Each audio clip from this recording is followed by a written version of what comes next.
মেয়েদের উদ্দেশ্যে বলছি। দেখ বোন, তোর পিছনে 10-12টা পোলা ঘরে বলে নিজের মহান মনে করিস না, কারণ পচা খাবারে মাছি একটু ভ্যান বেশি করে।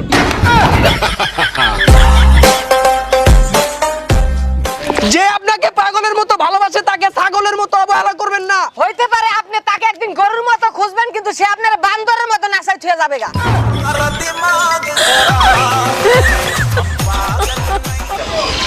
পরীক্ষার হলই একমাত্র জায়গা যে জায়গায় মেয়েরা ছেলেদেরকে বলে তোমারটা দেখাও আমারটাও দেখাও। यारा तेरी मेरी यारी सबसे प्यारी।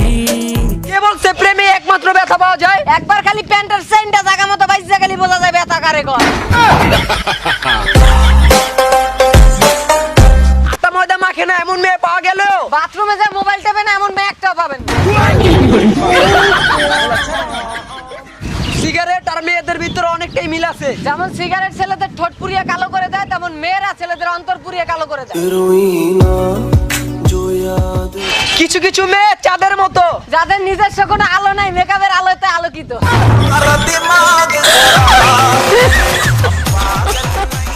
বড় লোকের মেয়েরা গরিবের ছেলেকে ভালোবাসে। ইহা শুধু বাংলা সিনেমাতেই সম্ভব।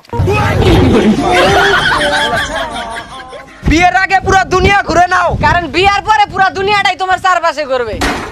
यारा तेरी मेरी यारी सबसे प्यारी। আমরাই সেই জাতি যেখানে শিক্ষিতরা রাস্তায় ময়লা ফেলে আর মূর্খরা সেটা পরিষ্কার করে।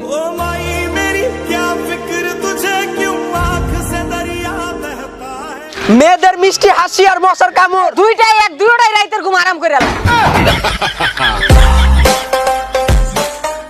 চিকিৎসা বিজ্ঞান যতই উন্নত হোক না কেন, ছোট পোলাপানের স্কুলে যাওয়ার সময় পেটে ব্যথা ঠিক করার ওষুধ আজও আবিষ্কার করতে পারবো না। যেই দেশে লাল গোলাপে ফরমালিন দিয়ে রাখা হয়, সেই দেশে ওই কুটনি সেমরিগুলার ভালোবাসা আবার পিওর আগে বাকই।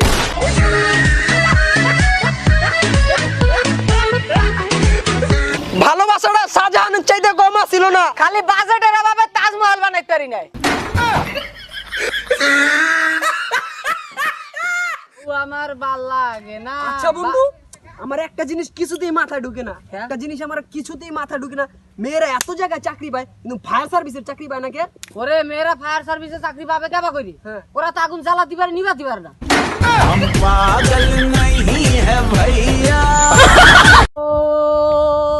ওহো পাগল মো। ওই বন্ধু, আমি তো দিন দিন কিরম জানি অসুস্থ হয়ে গেছি গা।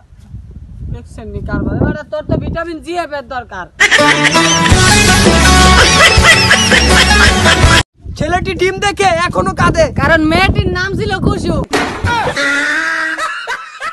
আচ্ছা, যারা মাকে ঢং করে মম বলে ডাকে, আর তারা কি বাপেরে বাম বলে ডাকে?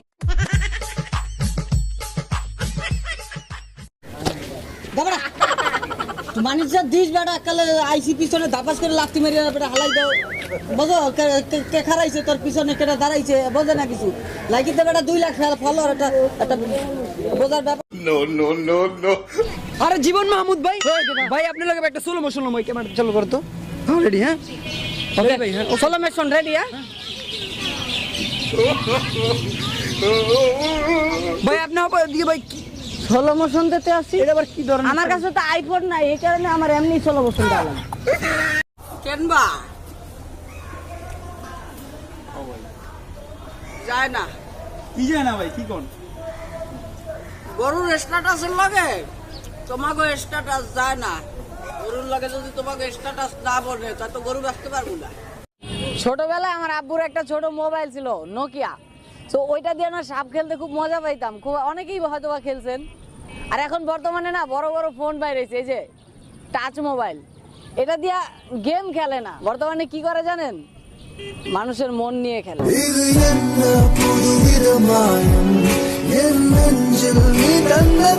আসসালামু আলাইকুম গাইস, আশা করি সবাই অনেক ভালো আছেন। তো আমরা যে ভিডিওগুলো করি এগুলো একমাত্র আপনাদেরকে বিনোদন দেওয়ার জন্য, যে ট্রল গুলো করি একমাত্র আপনাদের বিনোদন দেওয়ার জন্য। এগুলোকে সিরিয়াস মাইন্ডে নেবেন না, জাস্ট বিনোদন হিসেবে নেন। আর কথা হচ্ছে কি আমরা আপনাদের হাসানোর জন্যই করি। আসলে আপনারা যদি আমাদের অনুপ্রেরণা না দেন তাহলে আমরা নতুন কিছু করতে পারবো না, ভালো কিছু করতে পারবো না। তো আমাদের যদি কোনো কথায় বা কোনো কিছু আপনাদের মনে আঘাত লাগে তাহলে আপনারা মন থেকে মাফ করে দিবেন। আর কথা হচ্ছে ভদ্রলোকেদের মতো কিছু লোক আছে যারা ডাবল ভদ্রলোক, কমেন্ট বক্সে এসে বানানটা ঠিক মতো লিখতে পারে না, আজে বাজে কথাবার্তা লেগেছে, এগুলো করবেন। Okay, তাহলে কি হবে জানেন, আপনার কমেন্টে আরো 10 জন দেখে না আপনার সত্যিকার পরিচয়টা পেয়ে যাবে। তো thank you so much, love you all, tata.